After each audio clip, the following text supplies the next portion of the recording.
우리가 어떤 꼴불견인 사람 볼 때 참 가지가지한다 이런 말 하잖아요. 박성배 변호사님. 전동차 안에서 한 중년 남성이 저지른 마량에 많은 승객들이 큰 충격을 받았습니다. 영상으로 보시겠습니다. 아하. 전동차 노약자석에 앉아있는 중년 남성이 보이시나요? 네. 이 발치에 놓인 거 뭘까요? 다름 아닌 맥주 캔입니다.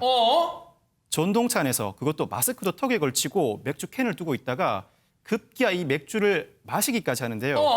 여기까지도 황당하시죠? 네. 그런데 심지어 품에서 무언가를 꺼냅니다. 지금까지는 맥주를 마시는 모습이고요. 네. 가만히 앉아있다가 주변에 항해도 아랑곳하지 않고 있다가 품에서 무언가를 꺼내는데 바로 설마. 담배입니다. 설마요? 마스크도 안 쓰고 맥주에 심지어 꺼낸 담배로 흡연까지 하기 시작하는데 당시 승객들이 황당한 세상에. 광경에 정말 어처구니가 없었다고 합니다.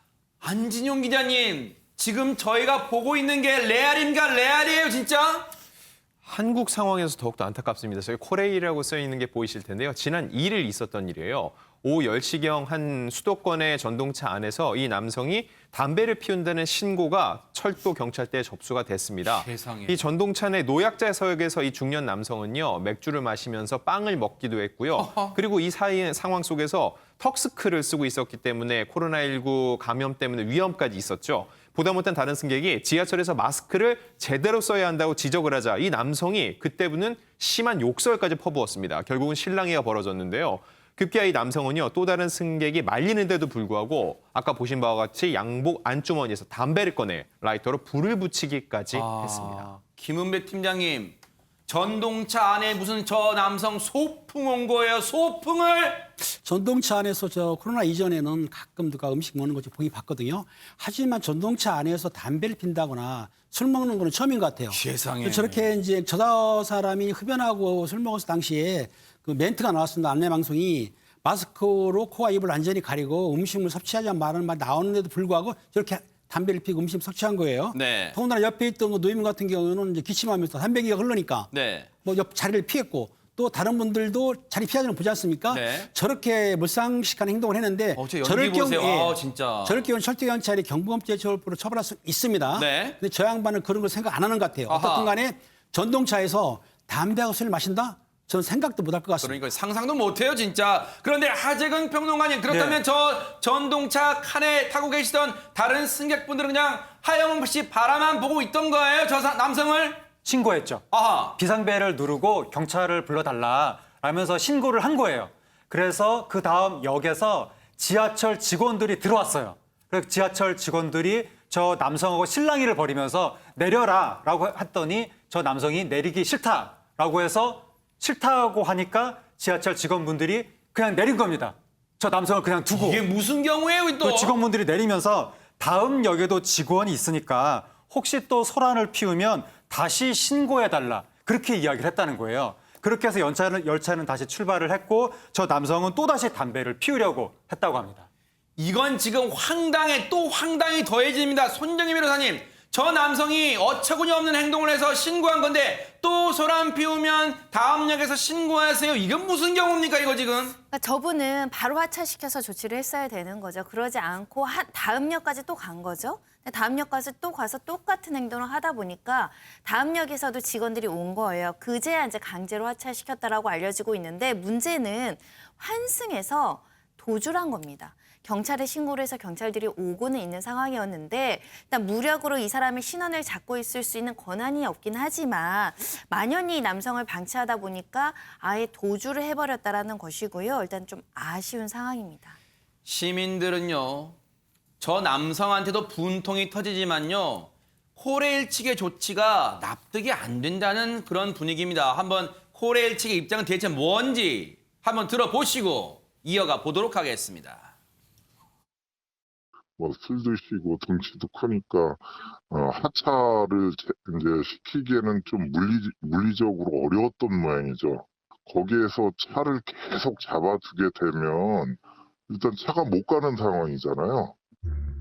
그래서 그 다음 역인 주안역에다가 연락을 해서 직원들이 나올 수 있게 조치를 하고 그러고 이제 일단은 보낸 거였죠. 다음 역에서는 조치가 됐죠. 하차를 시켰죠. 붙들어 놓는 거는 저희는 사법권이 없기 때문에 경찰이 올 때까지 강제로 저희가 붙을 수 있는 권한은 없어요. 붙잡아 두는 것까지는 강제력이 없기 때문에 유도는 할 수는 있죠. 그렇지만 뭐 그분이 뭐 도망가는데 막 쫓아가가지고 붙들고 이럴 수 있는 사법 권한이 없어요, 저희한테는. 그래요. 코레일 관계자분도 이게 무슨 죄겠습니까? 무슨 죄가 있겠습니까? 저 황당한 남성을 정말 지금 눈앞에 막닥뜨린 이 경우가 너무 저분들한테도 고역일 거예요. 그런데 이런 생각은 해봅니다. 김은미 팀장님, 그렇다면 철도 경찰대가 있잖아요. 그러면 저 영무원들이 공조를 해서 지금 이 남성이 어디까지 가고 있으니 몇 정거장 앞에서 대기하고 있다가 이 남성을 좀 강제로 하차시키거나 좀 뭐 인계를 해달라라고 뭔가 공조를 할 수 있잖아요. 그냥 경찰이 오는 사이에 그냥 강제로 붙잡지 못하다 보니까 그만 도망갔어요. 이거 무슨 경우입니까 이게? 코레일 직원들 얘기로는 열차가 정상적으로 출발하기 위해서 동암역에 보내기 위해서 체포를 안 했다는 얘기인데 실제적으로 일반이라 하더라도 현행범 체포할 수는 있습니다. 현행범 아닌 경우는 체포하면 안 돼요. 그러니까 철도 경찰이 있는데 만약에 거기에서 전역에서 안 내릴 경우에는 미리 연락을 해가지고 만약에 철도 경찰이 안 받으면 지구 연락도 가능하니까요. 다음에 도착할 때 바로 체포할 수 있게 해야 되는데 아마 그걸 소홀히 했고 혹시라도 코레일 직원들이 사건이 없다는 얘기는 그분을 제지하다가 불상사가 날까 봐 좀 약간 몸을 사린 것 같아요. 어떻든 간에 거기 코레일에서는 저 사항이 벌어졌을 때에 물론 뭐 체포한 건 아니지만은 사후 조치를 좀 느슨하게 하지 않았나 그런 생각이 듭니다. 매일같이 수십만 명이 이용하는 지하철일 겁니다. 근데 박성배 변호사님, 저 같은 지하철 전동차 칸에 타고 있던 분들은 얼마나 가슴을 졸여야 됐을까요? 술 마셨죠, 담배 폈죠, 욕설했죠, 3종 세트를 다 했어요, 저 사람은. 비록 물리적인 충돌은 없었지만 형사 입건도 가능할 수 있는 사안으로 보입니다. 전동차 안에서 담배를 피우는 것 자체로 과태료 부과 처분이 가능하고 실랑이를 벌이는 과정에서 욕설을 했다면 모욕 혐의로 형사 입건이 가능합니다. 철도경찰대가 이 영상을 확보하고 본격적인 수사에 착수했습니다. 동선을 확인해 신원을 확보한 뒤 본격적으로 조사를 이어나갈 방침이라고 합니다. 저 방송을 보고 있는 남성 지금 도주했다는데요. 전동차에요. 노약자석을 만든 이유는요. 무조건 나이가 많다고 앉으라고 노약자석을 만든 게 아니에요. 나이가 많다면 어른이라면 그 어른에 걸맞은 행동을 하라고 노약자석을 만든 겁니다. 처절하게 반성하고요. 지금이라도 방송 보고 있다면 자수를 하기 바랍니다. 지켜보도록 하겠습니다.